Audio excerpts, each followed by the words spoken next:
देश में आने वाले हैं 3 चुनाव और 3 चुनावों के साथ आने वाले हैं नए मुद्दे। जी हाँ दोस्तों, तुष्टीकरण के मुद्दे। इससे पहले हम लोगों ने मंडल और कमंडल की राजनीति के बारे में बात किया था, जिससे अखिलेश यादव को और राहुल गांधी को एक अलग लेवल की सक्सेस मिली थी उत्तर प्रदेश में। लेकिन महाराष्ट्र के चुनाव, खासकर कि महाराष्ट्र के चुनाव को जीतने के लिए इस बार बीजेपी ला रही है एक और हिंदू मुस्लिम कार्ड, और वो हिंदू मुस्लिम कार्ड शुरू होने वाली है वक्फ बोर्ड से। क्या है ये वक्फ बोर्ड? वक्फ बोर्ड वही एक बिल है जिस बिल से मुस्लिमों को, मुस्लिम समुदाय के लोगों को जब भी कोई प्रॉपर्टी मिलती है तो उस नियम के अनुଯାयी, उस बोर्ड के अनुଯାयी मुस्लिम अपने प्रॉपर्टी, वो बोर्ड उन प्रॉपर्टीज उन संरक्षण करती है। लेकिन 1995 के बाद से की गई ये पहली संशोधन होने वाली है। इस संशोधन से भाजपा इस बिल को हटाना चाहती है या मैनिपुलेट करना चाहती है। सुनिए क्या अखिलेश यादव ने कहा। अध्यक्ष महोदय, सच्चाई ये है कि भाजपा अपने हताश, निराश, आप तो उस कानून चंद कट्टर समर्थकों के तुष्टीकरण के लिए ये बिल लाने का काम कर रही है। अखिलेश जी, अध्यक्ष महोदय, आज तो हमारे आपके अधिकार कट रहे हैं। मैं याद कीजिए अध्यक्ष महोदय, मैंने आपसे कहा था कि आप लोकतंत्र के न्यायाधीश हैं, और मैंने अध्यक्ष महोदय सुना है इस लॉबी में कि कुछ अधिकार आपके भी छीने जा रहे हैं। उसके लिए हम लोगों को लड़ना पड़ेगा आपके लिए।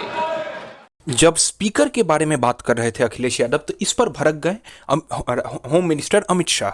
लेकिन बात और दिलचस्प तब हो गई जब कल्याण बनर्जी भी अमित शाह के साथ भिड़ गए। लेकिन आप पहले अमित शाह को सुनिए जब उन्होंने अखिलेश यादव को अध्यक्ष के अधिकार अखिलेश जी सिर्फ विपक्ष के नहीं है, पूरे सदन के हैं। इस तरह की गोलमोल बात आप नहीं कर सकते हो। आप नहीं हो अध्यक्ष के अधिकार के संरक्षक।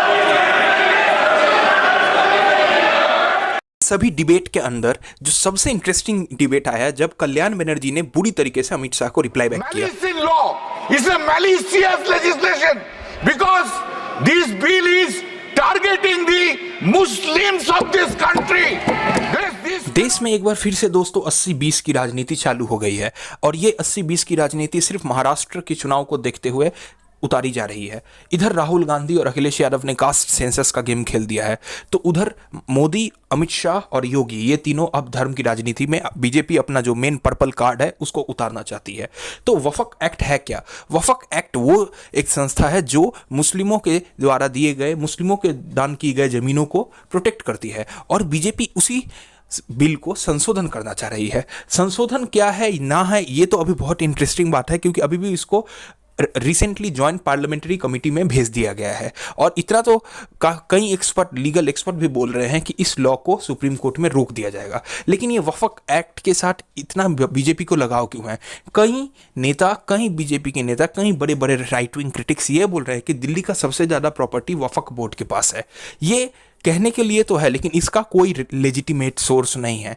कई बड़े बड़े मौलाना जैसे कि मौलाना रशीद ने ये कहा है कि ज़्यादातर मुस्लिम के प्रॉपर्टीज़ में कब्रिस्तान और मस्जिद ही हैं। तो इसे किसी भी लेजिटिमेट सोर्स के द्वारा नहीं कहा जा सकता है कि वफ़क़ बोर्ड डेट्रीमेंटल है या खतरनाक है। ये सिर्फ एक राजनीति का खेल है जिस पर आज संसद में कई बड़े बड़े नेता भिड़ गए। लेकिन क्या दोस्तों ये बिल भारतीय राजनीति में तुष्टीकरण का एक और जरिया होगा, या ऑपोजिशन इसका भरजोर विरोध करेगा? ये चीज़ें तो आने वाले दिनों में क्लियर होने ही वाले हैं, क्योंकि असाउद्दीन ओवैसी और समाजवादी पार्टी के नेता अखिलेश यादव ने इसे ऑलरेडी अपोज किया है। यहाँ तक कि इंडियन नेशनल कांग्रेस, भारतीय कांग्रेस ने भी इसको रिफ्यूज़ कर दिया है, इस बिल को रिफ्यूट किया है। और 80 और 20 की राजनीति किस तरीके से अब इम्पैक्ट फेंकेगी आने वाले महाराष्ट्र के असेंबली चुनाव में, हरियाणा के चुनाव में, और खास करके झारखंड के चुनाव में, क्योंकि वहाँ पर भी माइनॉरिटी वोट बैंक है।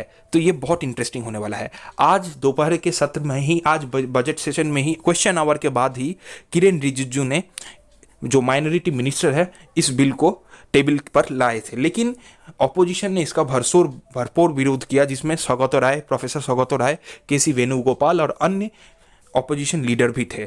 आशा करता हूँ मेरा ये रिपोर्ट आपके लिए अच्छा था। जय हिंद, जय भारत।